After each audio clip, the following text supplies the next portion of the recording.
MT Novel Story. Kabanata 1586, Supreme Cultivation Secret Author, Moving Lai. Ang Jade Bone Saint, ang pinakamataas na ranggo na saint, ay isang antas na mas mataas kaysa sa Bone Saint sa mga tuntunin ng lakas at bilis. Sa kakayahan ni Lu Chen, sapat lang ang kanyang magagawa upang makapag-shopping ng 10 o 8 Jade Bone Sage. Si Lu Chen ay tiyak na hindi makakaakit ng 100 o higit pang Jade Bone Saints.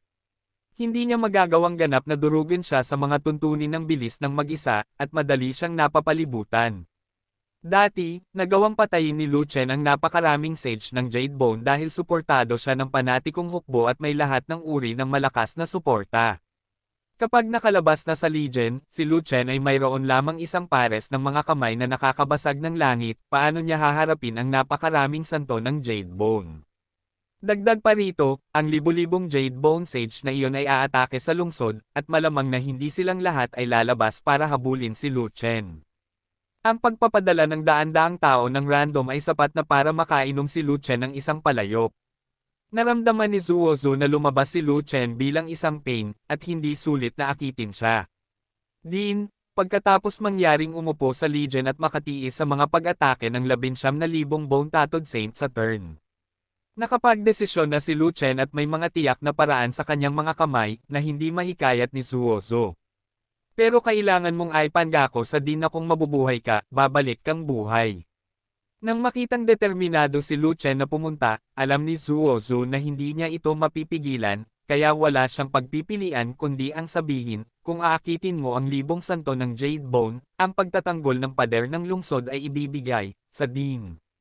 At saka, sapat na ang iyong hukbo, hanggat walang Jade Bone Saint na papatayin, ang linya ng depensa dito ay magiging kasing tatag ng Mount Tai.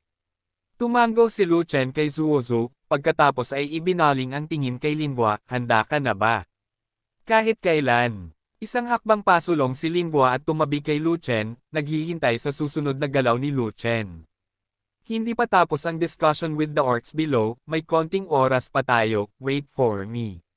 Pagkatapos ng lahat, ang kamay ni Lu Chen ay umabot sa Chaos Orb, diretso sa Lingquan Pool. Sa pampang ng Lingquan Pool, mayroong 10 sinaunang espiritual na puno ng Diyos. Ang mga ito ay itinanam sa mahabang panahon, at sila ay naging matataas na higanteng mga puno, ngunit hindi sila nakagawa ng espiritual na kakanyahan. Ngunit ngayon, ang 10 sinaunang espiritual na puno ng Diyos ay may mga abnormalidad, ang halimuyak ng mga puno ay nagkalat, at ang hininga ng katas ay napuno ang buong magulong espasyo. Ngayon lang, biglang nagising ang Qinglin Zhao, matagumpay itong nag-evolve sa kanyang mahimbing na pagtulog. Ang ika-11 antas ng mataas na ebolusyon. Nangangahulugan ito na nilinang din ng Qinglin Zhao ang Jade Bone, at ang ranggo nito ay maihahambing sa Jade Bone Saint. Gayunpaman, si Zhao ay isang halimaw na may sobrang lakas, ang invincibility sa parehong antas ay pamantayan, at ang mga ordinaryong Jade Bone Saints ay walang kalaban-laban. Ibig sabihin, ang lakas ng pakikipaglaban ng Qinglin Zhao ay nakakatakot, mas malakas kaysa sa anumang Jade Bone Saint sa ilalim ng pader ng lungsod. Bukod dito, ang Qinglin Zhao ay mas sensitibo sa halimuyak ng sinaunang puno ng espiritu, at ito ay naapektuhan ng halimuyak ng puno na ito ay lumagpas sa hadlang ng ebolusyon at nagising sa parehong oras. Ang unang bagay na ginawa ng Qinglin Zhao pagkagising ay upang sabihin kay Lu Chen na ang sinaunang puno ng espiritu ay hinog na, at ang puno ay gumagawa ng likidong essence ng espiritu. Agad na inutusan ni Lu Chen si Qinglin Zhao na kolektahin ang Spirit Essence Liquid, hanggat kaya niya. Nang mabilis na nakolekta ng Qinglin Zhao ang unang balde ng Spirit Essence Liquid, agad na nagpasya si Lu Chen na magkusa na lumabas at gamitin ang kanyang sarili bilang pain para akitin ang malakas na orc. Dahil, ang maliit na kahoy na bar isles na ibinigay niya kay Qinglin Zhao ay kayang maglaman ng 100 cat-ties ng tubig. At kinamot ng Qinglin Zhao ang isang sinaunang Spirit God Tree gamit ang mga kuko nito, at ang likidong Spirit Essence na umaagos mula sa puno ay napuno lamang ng kahoy na bar isles. Sa sandaling iyon, alam ni Lu Chen na siya ay umunlad, at ang sinaunang puno ng espiritu na itinanim niya noon ay sa wakas ay inani. Ang isang sinaunang puno ng espiritu ng Diyos ay aktwal na nagbunga ng napakaraming likido ng espiritu, siya ay talagang tuwang-tuwa at labis na nagulat. Sinasabi ng alamat na ang primordial liquid na ginawa ng sinaunang Spirit God Tree ay napakaliit, at hindi alam kung ilang taon ang aabutin upang makagawa ng isang kati ng spiritual god primordial liquid. At ang sinaunang espiritual na puno ng Diyos na lumalaki sa magulong espasyo ay maaaring makagawa ng 100 katis sa isang pagkakataon, na maaaring nauugnay sa espesyal na enerhiya sa magulong globo. Ang Chaos Orb ay may Yuanwo continent na walang likas na enerhiya ng kaguluhan, ang bagay na ito ay naglalaman ng espesyal na enerhiya. Ang isang sinaunang puno ng espiritu ay maaaring gumawa ng 100 katis ng primordial liquid, 10 puno ay 1,000 katis. Kaya niyang buksan at inumin. Sa kanyang kasalukuyang cultivation base at estado, hindi mahalaga kung siya ay nasugatan o napagod, humigop lamang siya ng isang malaking paghigop at gumaling. Ito ay hindi tulad ng pag-inom ng isang pusa sa isang pagkakataon, bakit hindi mo na lang ito buksan at inumin? Ang lahat ng mga bahagi ay naka-install, at iiwan ko ang mga ito sa iyo. Iniabot ni Qinglin Zhao ang 10 malalaking bote at ibinigay kay Lu Chen. Ayon sa mga tagubilin ni Lu Chen, kumuha si Qinglin Zhao ng 10 ekstrang bote ng kristal mula sa Chaos Orb, at hinati ang balde ng Spiritual Spirit Essence Liquid. Iyon ay 10 malalaking bote ng kristal, bawat isa ay maaaring maglaman ng 10 katis, na nagkataon lamang na humawak ng balde ng espiritual na essence na likido. Pagkatapos ng lahat, ang pag-inom mula sa isang balde ay hindi maginhawa at bastos, nang walang anumang pattern. O inumin ito mula sa isang bote, iyon ay isang maginoo. Dahil gising ka na, lumabas ka at magtrabaho. Muli itong sinabi ni Lu Chen sa Qinglin Zhao, at iniunat ang kanyang isa pang kamay upang kunin ang Qinglin Zhao. Huwag mong pilitin ang iyong ulo. Nag-aalalang sigaw ni Qinglin Zhao, nakakahiyang lumabas na nakahawak ang ulo sa kanyang mga kamay, hindi siya napipilitan. Kung ibang tao ito, tiyak na magre-rebelde ito, at posibleng mag-backlash laban sa amo nito. Ngunit ang may-ari na ito ay si Lu Chen. Ang taong ito ay masyadong malakas, ngunit nagiging mas malakas, napakalakas na matagal na siyang nawalan ng pag-asa, at hindi niya kayang makipaglaban. Bilang karagdagan, kailangan nito ang Chaos Orb ni na Lu Chen at Lu Chen, kaya mas imposibleng magrebelde laban kay Lu Chen. Kailangan itong mag-ingat kay Lu Chen, dahil sa takot na hindi sinasadyang magalit si Lu Chen, at ang pagtalsik ni Lu Chen sa Chaos Orb ay magiging katapusan ng guya. Kung wala ang espiritual na spring water at espesyal na enerhiya ng Chaos Orb, hindi nito alam kung maaari itong mag-evolve sa isang dragon. Kahit pwede, hindi ko alam kung Year of the Monkey ba. Hindi nag-abala si Lu Chen na kausapin ang Qinglin Zhao, ngunit nang makitang masunurin pa rin ang Qinglin Zhao, hindi niya hinawakan ang ulo nito, kundi ang buntot nito, upang bigyan ito ng kaunting dignidad. Dagendong. Isang dagendong ng Zhao ang tumunog, umalangaw-ngaw sa langit at lupa, na ikinagulat ng buong mundo. Isang malaking Zhao ang itinapon paatras ni Lu Chen, hawak ang buntot nito. Maglalakad na sana si Dazhou sa hangin, ngunit nalaman niyang may restriction, kaya hindi siya makakalipad. Kaya kinailangan niyang humiga ng patagilid sa tuktok ng lungsod, at bumagsak sa paanan ni Lu Chen. Isang dragon. Kahangahangang kontrolin ang isang dragon bilang isang hayop sa digmaan. Sino yun? Hindi siya Beastmaster, wala siyang space para kontrolin ang mga beast, paano siya magpapalaki ng mga war beast? Zhao, makapangyarihan din ang mga halimaw na hayop, at hindi sila maihahambing sa mga ganid na hayop na iyon. Ang dragon na hayop na iyon ay isang pang-11 antas ng mataas na ebolusyon, katumbas ng isang Jade Bone Saint, mas malakas kaysa sa Jade Bone Saint, napaka-pervert. Ang isang kagalang-galang na gininto ang katawan ay kumokontrol sa isang pang-11 antas ng high evolution na dragon na hayop. Ang kagalang-galang na gininto ang katawan ba ay mas baluktot? Pervert na ang Golden Venerable na yan, okay. Sa nakaraang labanan, ang daming orcs, Jade Bone Saints ang pinugutan niya, hindi mo ba nakita? Panipi, nakita ko, akala ko nasilaw ako, pero hindi ko inaasahan, nakita mo lahat, totoo. Anyway, ang kapangyarihang labanan ng kagalang-galang na gininto ang katawan ay lubhang abnormal, at ang kagalang-galang na gininto ang katawan na kasama niya ay abnormal din. 3 grupo ng 5 koponan ang maaaring magsanib puwersa upang labanan ng isang Jade Bone Sage. Sa sandaling lumitaw ang malaking Zhao, maraming mga santo ng sangkatauhan ang natulala, at maging ang kanilang mga komento ay nasa tono ng pagkabigla. Kabanata 1587. Supreme Cultivation Secret Author, Mu Fenglai. At ang pinaka nakakagulat ay ang mga orc. Ang mga orc ay nagmula sa mga ganid na hayop.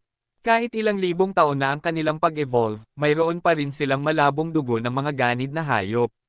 Nagmula rin si Zhao sa mga mababangas na hayop, ngunit pagkatapos ng isang mutation, ito ay naging isang halimaw na hayop, at ang linya ng dugo nito ay mas mataas kaysa sa mabangis na hayop, pangalawa lamang sa mga banal na hayop. Sa makatuwid, para sa mga orc, ang hitsura ng malaking baha ay higit o hindi gaanong pinigilan ng ilang mga bloodline. Kahit na ang Qinglin Zhao ay hindi isang Jade Unicorn, at ang pagsupil sa dugo ay hindi malakas, mayroon na itong epekto sa sikolohiya ng mga orc. Halimaw na Dragon, isang tao sa Fengwo City ang kumokontrol sa halimaw na dragon. Ang isang napakalakas na Beastmaster lang ang makakakontrol sa mga halimaw. Walang ganyang Beastmaster sa Fengwo City, tama ba? Kahit may ganyang Beastmaster, hindi niya kayang supilan ng dragon. Si Zhao ay maaaring mag-evolve sa isang dragon at hindi magpapatalo sa sinuman. Tapos, yung taong bata, nag-surrender ng dragon, at pinatawag siya sa battlefield, talagang nakakita kami ng multo. Hindi mabilang na mga orc ang tumingin sa pader ng lungsod, at ang kanilang mga tingin ay nahulog sa malaking Zhao o kay Lu Chen. Anyway, lahat sila parang nakakita ng multo. Halimaw lang, hindi divine beast, bakit ka nagpapanik? Sigaw ng isang malakas na orc. Ano ang dapat nating gawin, kahit isang halimaw na dragon ay walang makakapigil? Ang halimaw na dragon ay may kaunting impluensya sa atin mga orc. Umakyat tayo at patayin ito, at alisin ang nakakaawa nitong kapangyarihang sumupil. Nang sabihin ito ng isa pang malakas na orc, ang hindi mabilang na mga orc ay agad na tumugon, at sila ay tumigil sa pag-atake sa lungsod ng sunod-sunod, na nagbabalak na tumalikod at patayin. Ang malaking Zhao. Mayroong 20,000 tao sa ilalim ng bahaging iyon ng pader ng lungsod, at mayroong libu-libong mga santo ng Jade Bone sa kanila. Hayaan silang umakyat at patayin sila. Sa oras na ito, isa pang malakas na orc ang nagsabi, ang halimaw na dragon na iyon ay hindi isang Dragon King, ngunit isang mataas na antas lamang ng ika-11 antas ng ebolusyon. Mayroong libu-libong mga Jade Bone Saints doon, sapat na upang punitin ang halimaw na dragon. Hindi pati mga dumi na naiwan. Nang marinig ito, galit na galit si Dajao kaya napuno ng usok ang kanyang 7 butas, at agad niyang nabuga ang halimuyak, ikaw ay isang hamak, ang iyong buong pamilya ay isang hamak, mayroon kang lakas ng loob na maging single sa akin, kung ako huwag mong punitin, hindi kita tatawaging ama, kundi apo ko. Nag-aalala si Lu Chen na hindi siya sapat na lakas bilang Pain para akitin ang libong Jade Bone Sage sa ibaba para habulin siya. Sa hindi inaasahang pagkakataon, nang lumabas ang malaking Zhao, ito na pala ang pinakamagandang Pain sa audience. Malapit nang mag-activate ang libong orc powerhouse sa ibaba. Hindi nang ahas si Lu Chen na mag-aksaya ng oras, kaya mabilis niyang iniabot ang 10 bote ng Spirit Essence Liquid kay Lingua, at pagkatapos ay hinayla si Lingua sa likod ng malaking baha. Hoy! Kumuha ka ulit ng sumakay sa akin, okay? Sumulyap si Dajao kay Lingua at mahinang tumutol. Mabilis na tumalon pababa at tumakbo, o ang libong Jade Bone Sage sa ibaba ay tatalon, at lahat tayo ay matatapos. Sabi ni Lu Chen, Nima, anong lungsod ito? Beacon City ba o Running City? Bakit napakadaraya nito? Hindi nasisiyahang bamulong si Dajao, pagkatapos ay tumalon palabas ng lungsod, at lumapag 100 milya ang layo. Damn it! Alam ng malaking Zhao na iyon na papatayin natin ito, kaya gusto nitong tumakas. Bilasan mo at habulin mo, lumabas yan sa pader ng lungsod natin, kailangan nating patayin, kung hindi, hindi natin maipaliwanag sa iba. Mayroon ding lalaking lahi ng tao na iyon. Masyadong marami sa atin ang napatay niya, at dapat siyang pugutan ng ulo para maalis ang mga problema sa hinaharap. Lahat ng Jade Bone Saints ay pumunta upang tugisin ang Zhao na iyon, at pinatay ang taong iyon, at ang iba ay sumalakay sa lungsod. Nakita ng libong Jade Bone Sage sa ilalim ng pader ng lungsod ang malaking Zhao na lumapag at tumakas, at lahat sila ay hinabol siya. Sa isang kisap mata, 19,000 na lang ang natira sa ilalim ng pader ng lungsod. Talagang naakit ni Lu Chen ang lahat ng mga santo ng Jade Bone, hindi ka panipaniwala. Ngunit, 1,000 santo na may mga buto ng Jade, kaya mo ba, Lu Chen, panghawakan ito? Napabuntong hininga si Zuozo, at huminto sa sobrang pag-iisip, tumalikod at sinabi sa mga sundalo ng Fanatical Legion, ang mga orc sa ibaba ay malapit ng umatake, lahat ay lalaban. Sa sandaling bumagsak ang mga salita, libu-libong orc ang biglang tumalon sa ibabaw ng dingding. Hindi si Zuozo ang nanguna sa pagtanggap sa mga orc na ito, kundi isang bilog ng mga arrow. Sa maikling panahon, maraming mga orc ang nasugatan ng mga palaso, at hindi bababa sa 100 sa kanila ang nahulog sa lungsod. Ang pag-ulan ng mga palaso ay walang patid, paikot-ikot, at ang mga solidong tunay na essence na palaso ay ibinuhos na parang mga patak ng ulan, na parang hindi nila kailangan ng pera. Sa takot na patuloy silang tamaan ng mga palaso, desperadong sumugod ang mga orc na iyon sa tuktok ng lungsod at sumugod sa landas ng digmaan, ngunit hinaranggan sila ng panatikong hukbo. Ang landas ng militar sa pader ng lungsod ay hindi masyadong malawak, at karamihan sa espasyo ay inookupahan ng panatikong legion. Hindi sila mapatay ng unang batch ng mga orc na sumugod, at napilitan silang lumaban sa isang makitid na espasyo. Ito ay isang hallucinatory talisman na medyo hindi kanais-nais sa labanan. Gayunpaman, 1,000 orc ang tumalon mula sa ibaba, natural. Nang bumalik sa katinoan ang pangalawang grupo ng mga orc, nalaman nila na ang landas ng militar sa ilalim ng lungsod ay masikip, at halos wala ng lugar para manatili sila. Nasa dilema agad sila, kahit umatras sila, walang puwang para patayin sila. Sa likod ng ikalawang patong ng pader ng lungsod ay may malaking pader na libu-libong talampakan, at hindi nila ito kayang lundagan. Ang mas seryoso ay ang tuktok ng lungsod ay 3 talampakan ang taas kaysa sa daan ng mga sundalo, at kung patuloy silang mananatili sa tuktok ng lungsod, sila ay magiging target ng mga palaso. Paikot-ikot ng arrow rain, ang banta ay hindi maliit, maaga o huli sila ay pagbaril sa mga hedgehog. Kahit na, tumalon sa pile ng kalaban. Sa tuktok ng lungsod, isang orc ang umungal at direktang tumalon sa panatikong hukbo. May nanguna, at sumunod naman ang iba, sunod-sunod na tumalon sa loob. Hindi nagtagal ang 7 o 8 daang orc ay nahulog sa battle formation ng Fanatical Legion. Ang Zealot Legion ay may 2 pormasayon ng labanan, malaki at maliit, na may mga layer ng depensa, maraming magic circle, at mga bitag sa lahat ng dako. Mayroon ding ilang malalakas na lalaking in command na kayang lumaban sa 1 o 2 daang Jade Bone Saints. Ang 7 o 8 daang orc na iyon ay hindi mga banal ng Jade Bone, at hindi marami sa kanila, kaya ang paglundag ng ganito ay walang alinlangan na humihingi ng kanilang sariling kapahamakan. Sa sandaling ito, karge-karge ni Qinglin Zhao sina Lu Chen at Lin Gua sa kanyang pabalik, at nagsagawa ng desperadong pagtakbo sa malawak na kalsada sa ilalim ng ikalawang pader ng lungsod. Sa likod ng puwitan ng Qinglin Zhao, mayroong libu-libong Jade Bone Sage na desperadong humahabol, desperadong sinusubukang habulin at harangin ang Qinglin Zhao. Ngunit hindi sila mabagsik na hayop kundi mga orc. Lagi lang silang 2 ang paa. Pagkatapos ng lahat, sila ay mga halimaw na hindi maaaring tumakbo sa 4 na paa. At si Lu Chen ay nakasakay ng pabaligtad sa malaking Zhao, napapaligiran ng 5 dragon, at itinaas ang isang mahabang espada sa antas ng hari, tinutukan ng malakas na orc na humahabol sa likod, at ibinaba ito pababa. Sa isang laslas, ang matalim na gilid ng talim ay malakas, agad na pinutol ang isang malakas na orc sa isang madugong canopy. Desperado siyang tumakbo, nagpaputok siya ng 5 magkasunod na kutsilyo, at hindi nabigo ang mga kutsilyo. 5 Jade Bone Saints ang pinugutan ng ulo, at 5 Primordial Spirit ang tumakas sa langit. Ang pang-6 na espada ni Zhang Tian ay makapangyarihan at kumokonsumo ng maraming enerhiya, at nabura nito si Lu Chen sa isang iglap. Gayunpaman, si Lu Chen ay may paraan upang makabawi ng napakabilis. Kasi, nakaupo sa likod niya si Lin Gua.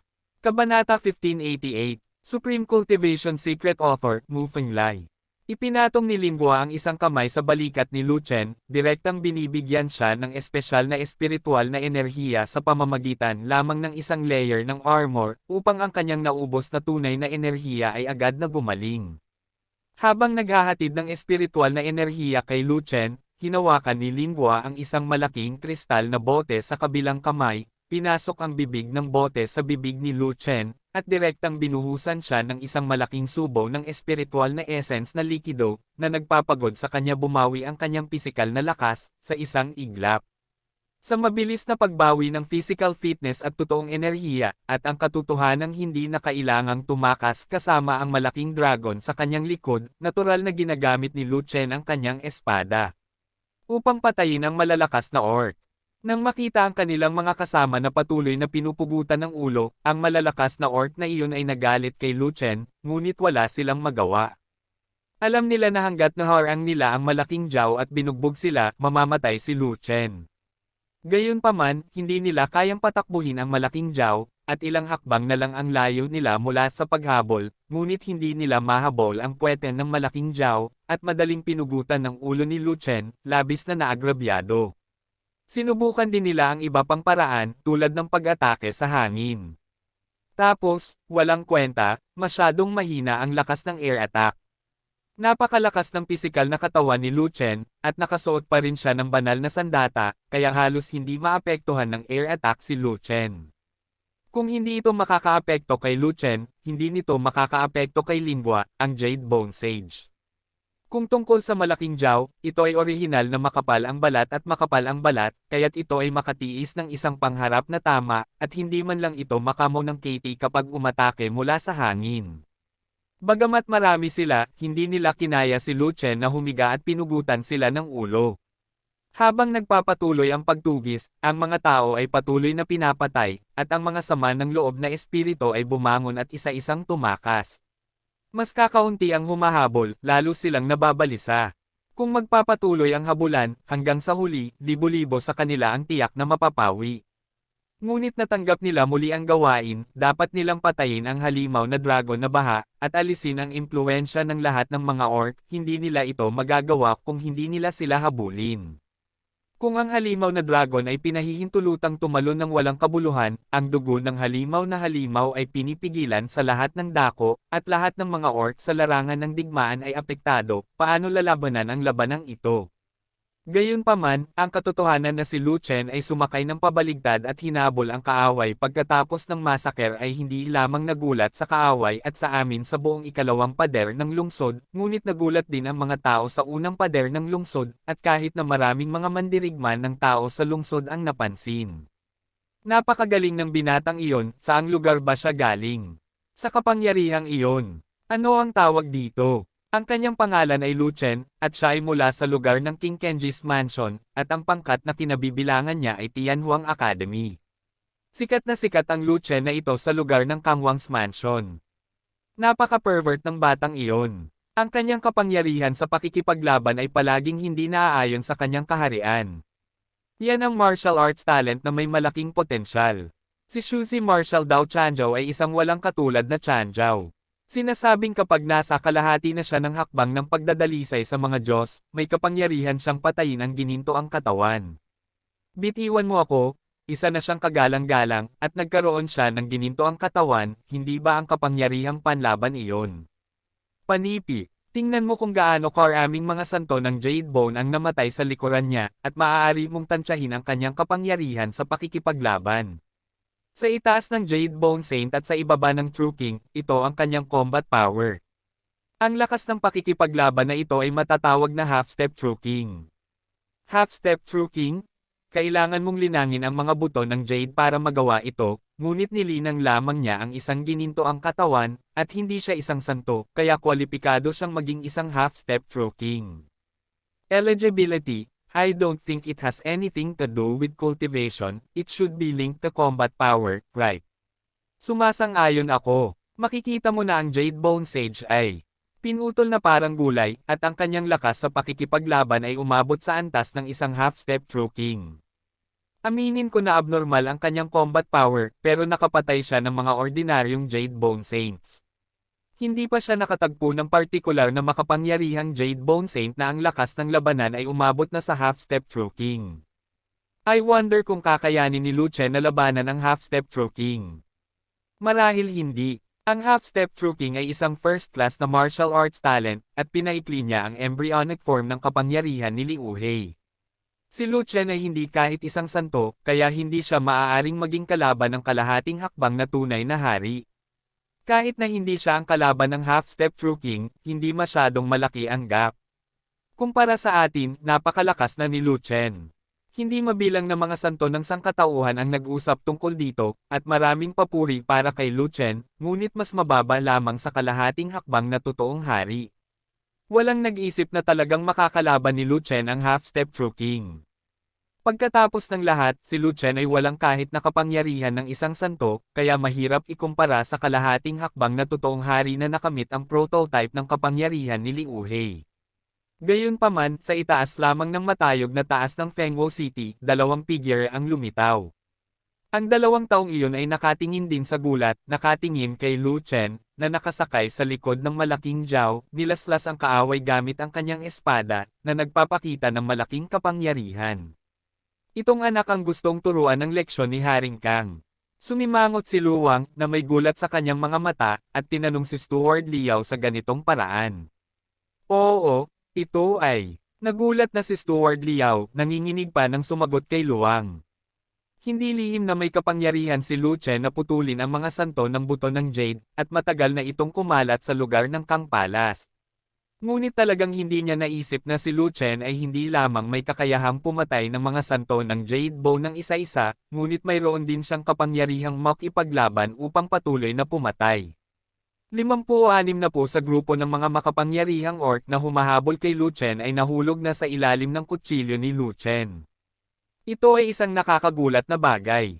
Maaari ko bang itanong kung gaano karaming tao sa Fengwo City ang makakamit ang kapangyarihang panlaban ni Lu Chen? Si Luwang sa tabi niya ay isa, at ang dalawa pa ay mga subordinate ni Luwang, at lahat sila ay malakas sa battle command level. Halimbawa, ang murang frame ay isa sa kanila. At ang 3 taong ito ay hindi ordinaryong Jade Bone Saints, sila ay mga half-step true kings na mayroon ng embryonic form ng kapangyarihan ng langit at lupa. Paano maihahambing si Lu Chen sa iba? Gayunpaman, ang kasalukuyang lakas ng pakikipaglaban ni Lu Chen ay maihahambing sa half-step true king. Ang lakas ng pakikipaglaban ng batang ito ay seryosong hindi naaayon sa kanyang kaharian, at ang kanyang potensyal ay napakalaki. At least isa rin siyang first class na martial arts talent.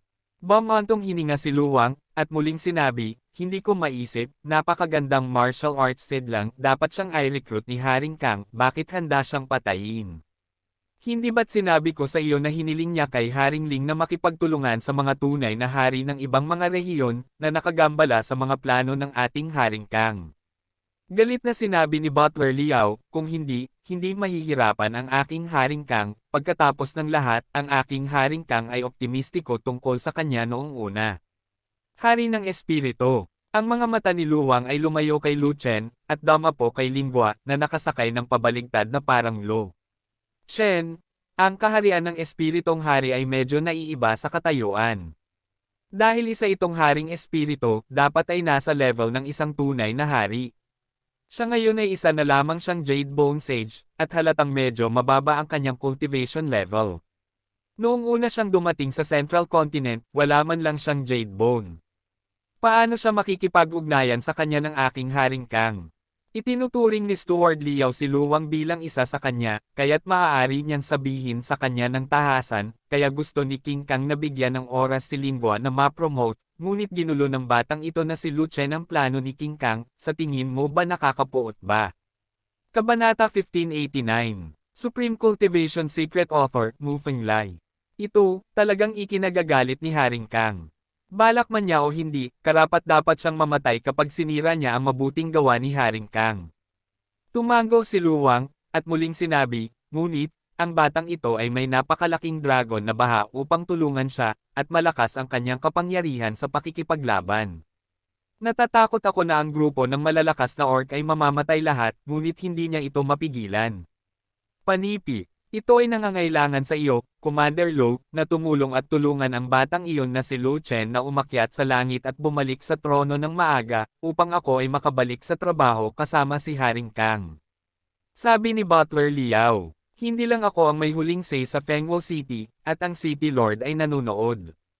Hindi ko ito magagawa sa sarili ko. Sabi ni Luwang, syempre hindi kayang gawin ni Commander Lo ang sarili niya. Pinakamabuting mamatay si Lu Chen sa kamay ng kaaway. Ito ang pinakamagandang wakas. Ngumiti si Steward Liao, at nangako, pagkatapos ng pagkamatay ni Lu Chen, si Commander Lo ay nagbigay ng kontribusyon kay King Kang at tiyak na bibigyan ni Haring Kang si Commander Lo ng malaking gantimpala. Ang mga gantimpala ay walang kabuluhang bagay. Karangalan kong pagsilbihan si Haring Kang pangunahin. Tumawa si Luwang at sinabi iyon. Maraming mapagkukunan si King Kang at anumang gantimpala ay maaaring magpayaman sa mga tao. Sinabi ni Luwang na ito ay isang maliit na bagay, ngunit sa katunayan siya ay nababaliw sa pag-iisip tungkol sa mga gantimpala. Bukod dito, magiging malaking pakinabang sa kanyang kinabukasan ang pahalagahan ni Haring Kang sa hinaharap. Kung gayon pakiusap Commander Lo. Sabi ni Butler Liao. Huwag kang mag-alala, Steward Liao. Kaya kung pakilyusan ang lahat ng tropa sa Fengwo City. Natatakot ka ba na hindi ko kayang ayusin ang isang Lu Chen? Sabi ni Luwang. Nariyan din ang maliit na hukbo ni Lu Chen, na pawang mga kagalang-galang na may gintong katawan, kaya't inalis na lang nila ito, upang hindi mag-iwan ng anumang problema sa hinaharap. Paalala ni Steward Liao. Gagawin ko ang mga bagay, huwag kang mag-alala, hindi sila makakakuha ng kahit isang pampalakas. Sabi ni Luwang. Sayang naman at inilagay sila ni Commander Lian sa pangalawang layer ng City Wall. Kung sa unang layer ay inilagay, natatakot ako na nabura na sila ngayon. Tiningnan ni Steward Liao ang pader ng lungsod kung saan nakatalaga ang Zealot Legion, umiling at sinabi. Ito, dahil ganito ang inayos ng mga nasasakupan ko, dapat may intensyon siya, kaya hindi mo na kailangang mag-alala. Tumingin din doon si Luwang, at sinabing, nagarison na nila ang pangalawang layer ng pader ng lungsod, kaya hindi sila basta-basta maililipat, may labanan, personal kung inaayos na pumunta sila sa unang layer ng pader ng lungsod, at hayaan silang tumayo sa frontline para mamatay. Gumagawa ng mga bagay si Commander Lo, sigurado akong makakapanatag ako, ngunit sa sitwasyong ito, dapat nating bigyan ng reinforcements ang mga gwardya sa ikalawang palapag. Siguro kung may mga reinforcement din ang mga tao ni Lu Chen. Lumabas si Steward Liao kasama si Luwang para lang makita kung paano nagpadala si Luwang ng mga reinforcement, kaya sinubukan niyang magtanong. Siyempre, imposible. Gayunpaman, ang pangalawang layer ng pader ng lungsod ay ang pangalawang linya ng depensa para sa Fengwo City upang ipagtanggol laban sa kaaway. Napakahalaga nito sa lungsod, at walang puwang para sa pagkawala. Sumulyap si Luwang kay Steward Liao, pagkatapos ay sinabing nakangiti, maghihintay ako hanggang sa halos mamatay ang mga tao ni Lu Chen, at pagkatapos ay magpadala ng mga reinforcement doon. Pagkatapos ng lahat, nagpadala si Luwang ng voice transmission na nag-utos sa reserve team sa ibaba na palakasin ang pangalawang layer ng pader ng lungsod, at gumawa pa ng mga partikular na kaayusan. Di nagtagal, ang mga reinforcement ay tumalon sa ikalawang pader ng lungsod at pinalakas ang mga bantay ng bawat seksyon ng pader ng lungsod. Sa buong pangalawang pader ng lungsod, tanging ang seksyon na may pinakamaliit na lugar ng pagtatanggol, iyon ay, ang posisyon kung saan nakalagay ang Fanatical Legion, ay hindi nakatanggap ng anumang mga reinforcement. Gayunpaman, matagal na itong inaasahan ng mga miyembro ng Fanatical Legion, at walang pakialam kung may mga reinforcement, at patuloy na lumaban ng husto sa mga depensibong posisyon. At si Lu Chen ay nakasakay pa rin sa malaking dragon, tumatakbo ng ligaw at pumapatay sa parehong oras, at ang bilang ng mga humahabol sa likod niya ay nabawasan na ng higit sa 100 tao. Ang malakas na orc na humahabol kay Lu Chen ay tuluyang nawala ng katinoan, at sa wakas ay sumuko sa paghabol sa malaking Jiao at bumalik sa kanyang orihinal na posisyon. Ito ay isang bagay na inaasahan na ni Lu Chen. Hindi na nakahabol ang kalaban, at napakaraming tao ang namatay. Gaano man siya katanga, hindi niya ito itutuloy. Sa makatuwid, inutusan ni Lu Chen ang malaking Jiao na tumalikod, at sa halip ay dumating upang habulin at patayin ang kabilang partido, na pinipigilan ang kabilang partido sa pag-atake sa maliit na pader ng lungsod kung saan siya nakatalaga. Kahit na ang kabilang partido ay dumanas ng matinding pagkalugi, mayroon pa ring higit sa 800 katao. Nang makitang hinahabol at pinapatay sila ni Lu Chen, ito ay talagang mapanlin lang, kaya hindi nila maiwasang magalit, at kinailangan nilang tumalikod at pumunta upang salubungin si Lu Chen. Gayunpaman, hindi haharapin ni Lu Chen ang kalaban ng direkta, at agad na inikat ang malaking Jiao para tumakbo, patuloy na inakay ang kalaban sa paligid, at nagpatuloy sa paglaslas ng mga tao. Hanggat ang malalakas na orc na iyon ay patuloy na humahabol, uulitin ni Lu Chen ang kanyang mga lumang pakulo at papatayin ang mga tao habang tumatakbo ng ligaw. Kung ang kalaban ay tumigil sa paghabol, si Lu Chen ay lalaban, pupugutan ng ulo ang mga tao at magdudulot ng mga kaguluhan, na magiging sanhi ng isang ulo at dalawang malaking ulo ng kalaban. Pagkatapos ng ilang labanan, bumalik ang dalawang panig, at mas natalo ang grupo ng mga orc at strongmen, at mahigit 600 na lang ang natitira, at hindi pa rin nila maiwasang makaramdam ng kawalan. Sa oras na ito, ang puwang sa unang layer ng pader ng lungsod ay sa wakas ay naharang. Gayunpaman, ang pangalawang batch ng mga orc na nagmamadaling pumasok sa gap ay mayroon pa ring bilang na 100,000, at sumugod patungo sa pangalawang pader ng lungsod, sinusubukang sumali sa mga orc na sumugod noon. Ang dahilan kung bakit hindi nakalusot ang ikalawang batch ng mga orc ay dahil sa unang pader ng lungsod, isang puwersang humaharang ng tao ang sumugod, sa malawak na kalsada sa pagitan ng unang pader ng lungsod at ikalawang pader ng lungsod. Harangan sila at pigilan ang dalawang grupo ng mga orc na magtagpo. Gayunpaman, nang makita ng pangalawang grupo ng mga orc na naharang ang puwang, alam nila na walang paraan, kaya maaari lamang nilang labanan ang desperadong mga puwersang humaharang ng sangkatauhan. Nag-iisa silang lumalim at kinailangan nilang lumabas sa nakaharang na linya ng sangkatauhan, sumama sa unang batch ng mga tropang orc, at makuha ang pangalawang layer ng pader ng lungsod, na siyang daan palabas. Kung hindi makapasok ang mga palakaibigang tropa sa labas, bubunutin ng sangkatauhan ang kanilang mga tropa para kabkuban sila, at tiyak na mamamatay sila. Ang grupong ito ng mga orc ay nakipaglaban sa kanilang mga likuran, anuman ang mga casualty, sila ay sumugod ng napakabangis, na nagdulot ng malaking casualty sa pagharang na puwersa ng sangkatauhan. Nang malapit nang makapasok ang mga orc na ito sa nakaharang na linya, isa pang hukbo ng tao na halos 100,000 ang lumitaw at umahan mula sa direksyon ng pangalawang pader ng lungsod para sa mga reinforcement. Ang mga humaharang na tropa ng sangkatauhan ay nakatanggap ng malaking bilang ng mga reinforcement, agad na pinaikot ang takbo ng labanan, at sa wakas ay hinarang ang mga orc na ito, at pinalibutan sila kasama ng mga reinforcement. Ang mga tropang orc na umaatake pa rin sa ikalawang layer ng pader ng lungsod ay nagkaroon ng isang malakas na opensiba at halos masakop ang isang seksyon ng pader ng lungsod ng ilang beses. Sayang naman at malapit nang mawala ang kalamangan na ito. Ang mga tagapagtanggol ng pangalawang layer ng pader ng lungsod ay makakatanggap ng mga reinforcement, ang kanilang kapangyarihan sa labanan ay tataas kaagad, at ang kanilang depensa ay magiging mas malakas din. Maaari silang ganap na ipagtanggol laban sa kaaway sa labas ng pader ng lungsod. At ang mga orc na umatake sa lungsod ay patuloy na napinsala sa pagkubkob, at walang reinforcement mula sa mga follow-up na tropa. Sa mabilis na pagbawas ng bilang ng mga tao, unti-unti silang nawala ng kakayahang makuha ang pader ng lungsod. Ang tanging lugar na patuloy na umaatake ay ang bahagi ng pader ng lungsod kung saan nakaistasyon ang Fnatic Legion. Kabanata 1590 Supreme Cultivation Secret Author, Mu Fenglai. Sa bahaging iyon ng maliit na pader ng lungsod, halos mga gininto ang kagalang-galang lamang ang mayroon, walang anumang mga pampalakas, at sila ay inaatake pa rin ng mga orc.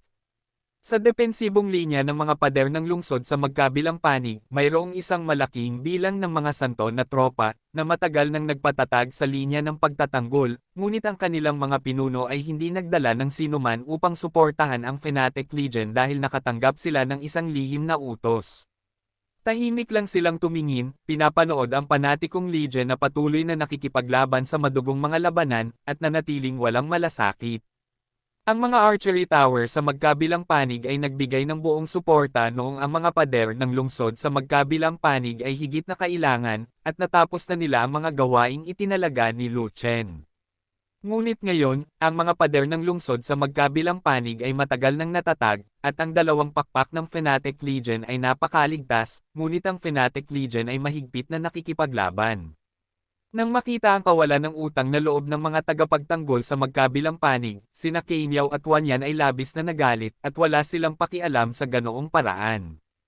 Agad nilang inutusan ang mga mamamana sa archery tower na tumalikod at suportahan ang sarili nilang mga tao ng buong lakas. Sa pagharap sa 19,000 orc na umaakyat sa lungsod ng sunod-sunod, ang Fnatic Legion ay nasa isang matinding labanan. Ang 19,000 orc na iyon ay pawang mga santo na may tato, at 5 grupo sa kanila ang pumasok sa lungsod upang lumaban. Ang bawat grupo ng 2,000 katao ay natalo o naitaboy ng panatikong hukbo at nagdusa ng maraming pagkalugi. Gayunpaman, ang grupong ito ng mga orc ay kasing laki din ng isang balde, at ang lugar ng pader ng lungsod sa itaas ay napakaliit para ma-accommodate silang lahat, kung hindi, matagal na silang bumagsak. Gayunpaman, ang mga orc ay tumigil sa pag-atake sa iba pang mga pader ng lungsod, at ang mga tagapagtanggol ay nakatanggap ng isang malaking bilang ng mga reinforcements, at hindi na nila nagawang umatake muli. Sa oras na ito, ang focus ng mga orc ay nahulog sa seksyon ng pader ng lungsod ng Fanatical Legion. Ang depensa doon ay ang pinakamahina, at walang reinforcement mula sa sangkatauhan. Ito ang tanging lugar na maaari nilang salakayin, at sa pamamagitan lamang ng paglusob maaari silang magkaroon ng pagkakataong mabuhay. Dahil ang kanilang mga follow-up na tropa ay napapaligiran ng sangkatauhan, at ang kanilang pangunahing hukbo ay hindi makalusot. Kung hindi nila makuha ang pangalawang pader ng lungsod at lumikha ng gulat at presyon sa lahi ng tao, maaari lamang silang maghintay na mamatay sa ilalim ng pangalawang pader ng lungsod. Pagkatapos, ibinigay ng mga orc na iyon ang pader ng lungsod na kanilang sasalakayin, at sunod-sunod na sumugod sa gilid na ito, nagtipon ng isa pang grupo ng mga santo ng Jade Bone, naghahanda na umakyat sa lungsod at makapasok. At si Luchen ay nangunguna pa rin sa nakaraang grupo ng malalakas na orc, at tumatakbo at naglalaro sa malawak na kalsada. Sa oras na ito, natagpuan niya ang isa pang grupo ng malalakas na orc na nagtipon sa ilalim ng pader ng lungsod, at agad na nagbago ang kanyang ekspresyon. Dahil makitid ang bahagi ng seksyong iyon ng pader ng lungsod, hindi ganap na makapaglansad ng pag-atake ang mga orc, at halos hindi makalaban ng panatikong legion, ngunit makalaban lamang ito sa ibaba ng Jade Bone Saint. Kapag ang isang grupo ng Jade Bone Saints ay nakasakay, ang bilang ay lumampas sa 500, at ang depensa ng Fanatic Legion ay babagsak kaagad, at maraming tao ang mamamatay sa oras na iyon. Bukod dito, nakita rin niya na ang lahat ng mga seksyon ng pader ng lungsod ay nakatanggap ng mga reinforcements, ngunit ang Zealot Legion ay walang reinforcements, kaya paano magpapatuloy ang labanan? Sa mga reinforcements na ipinadala ni Commander Lo, walang bahagi ng kanyang legion, at malinaw na ang kanyang legion ay nabura. Hindi tayo maaaring magpatuloy sa pakikipaglaban ngayon kung hindi ay maaaring walang natira sa Fanatic Legion. Dinsuo, lahat ng orc ay pupunta sa tabi namin. Masyadong mababa ang level namin at wala kaming reinforcements. Sinubukan namin ang aming makakaya. Isuko ang paglaban at umatras mula sa pader ng lungsod. Malakas na tumawag si Luchen, at ang tunog ay parang kampana na kumakalat sa buong ikalawang pader ng lungsod. Ano? Susuko ba sila sa paglaban at aalis sa mga pader ng lungsod? Ito ay isang malaking pagkakasala. Panipi, kamatayan kung hindi ka atras, hindi mo ba nakikita kung anong estado sila? Sa katunayan, halos lahat ng gininto ang katawan na kagalang-galang ay hindi dapat nasa pader ng lungsod o kahit na na-recruit. At saka, wala pa silang reinforcements. Kung patuloy silang lalaban, mabubure ang buong hukbo at mawawala ang posisyon. Nagulat ako. Ang pag-aayos ng isang grupo ng mga gininto ang kagalang-galang na katawan para lumaban, at hindi nagbibigay ng mga pampalakas. Ito ay malinaw na upang mamatay sila. Ano ang kakaiba? Ang grupong ito ng mga tao ay dapat na nasaktan ang ilang mahalagang tao, at sila ay ipinadala sa kanila upang mamatay. Lahat naman, may malaking problema ngayon. Kapag nawala na ang mga pader ng lungsod na kanilang binabantayan, it will put pressure on us and cause panic in the inner city. Then the problem will be big. Oo, hindi sila matatalo, at hindi mawawala ang alinmang bahagi ng ikalawang patong ng pader ng lungsod na inilalagay natin. Oh, we could. Nang marinig ang tawag ni Luchen, ang ibang mga tagapagtanggol na nagbabantay sa pangalawang pader ng lungsod ay nagsimulang magsalita, at ang ilan ay gustong pumunta para suportahan sila. Bagamat ang mga pinuno ng mga tagapagtanggol na ito ay nakatanggap ng mga lihim na utos na huwag suportahan ang Fanatic Legion, ang mga tao maliban sa mga pinuno ay hindi alam kung ano ang nangyayari. Hindi nila alam na ito ang plano ni Luwang, at hindi nila alam na may backup pa si Luwang. Kapag ang panatikong hukbo ay halos patay na, isang grupo ng malalakas na tao ang mabilis na palitan ito. Sa oras na ito, may alam pa silang related sa kanila. Yan ay, sa makatuwid, nang hindi nila ito makita, at iniisip nila ang kanilang mga sarili, at humihingi sila ng suporta, halos hindi mapigilan ng kanilang pinuno ng pangkat. Ang mga pinuno ng pangkat na iyon ay hindi nang ahas na isapubliko sa publiko ang lihim na utos ni Luwang. Naku, hindi na makahinga ang mga tagapagtanggol na yan, baka suportahan nila ang nakaraan. Sa itaas ng langit, si Stuart Liao ang unang nawala ng katinoan nang makita niya ang sitwasyong ito, at sinabi pa kay Luwang, Commander Lu, gusto mo bang magbigay ng isa pang utos sa kanila na huwag lumipat? Inilabas na ang lihim na utos, at natanggap na ito ng mga pinuno ng pangkat, kaya dapat nilang sugpuin ang mga nasasakupan. Sumimangot si Luwang, at sinabi iyon, ngunit malabo rin niyang naramdaman na ang mga pinuno ng pangkat na iyon ay hindi sapat, at hindi nila mapigilan ang kanilang mga nasasakupan.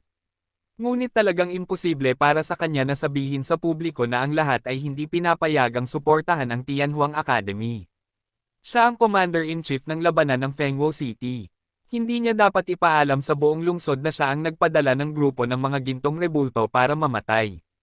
Kung siya ay maglakas loob na ilabas ang utos na ito ng tahasan, ang kanyang prestihiyo at reputasyon ay masisira, at ang mga tropa sa ibaba ay maglalakas loob na magtiwala sa kanya sa hinaharap. Ang mga santong tropang iyon ay hindi mga tao mula sa Fengwo City, sila ay nagmula sa iba't ibang rehiyon ng Central Continent, at sila ay mga tao mula sa iba't ibang puwersa sa ilalim ng bandila ng tunay na hari. Ang mga santong ito ay tapat sa tunay na hari na kinabibilangan nila, hindi kay Luwang. Kapag nagkaroon ng malaking problema sa loob ng Fengwo City, ang mga santong tropang ito ay mag-aalsa at tatakas. Sa oras na iyon, hindi mapipigilan ng Fengwo City ang napakaraming santo na umalis, at tiyak na hindi niya kakayanin ang responsibilidad na ito. Pagdating ng panahon, ang Panginoon ng lungsod ang unang magpapalaya sa kanya. Pinatay niya ang kanyang sarili ng 10 beses na hindi nagtagumpay. Sa makatuwid, maaari niyang lihim na ayusin ang hukbo ni Lu Chen, ngunit hindi lantaran. Kapag ang mga tagapagtanggol na iyon ay tumakbo upang suportahan sila, ang mga taong iyon sa Tianhuang Academy ay maliligtas, at ang backup na inayos mo ay mawawala ng silbi. Nag-aalalang sabi ni Butler Liao. Kung maliligtas ka, at kung hindi mo kailangan ang backhand mo, kalimutan mo na. Hindi iyon ang parehong bagay. Talagang sinabi ni Luwang, gayunpaman, ang pangalawang pader ng lungsod ay masyadong mahalaga, at tama para sa mga tao sa ibaba na kusang sumuporta. Pagkatapos ng lahat, walang maaaring magkamali.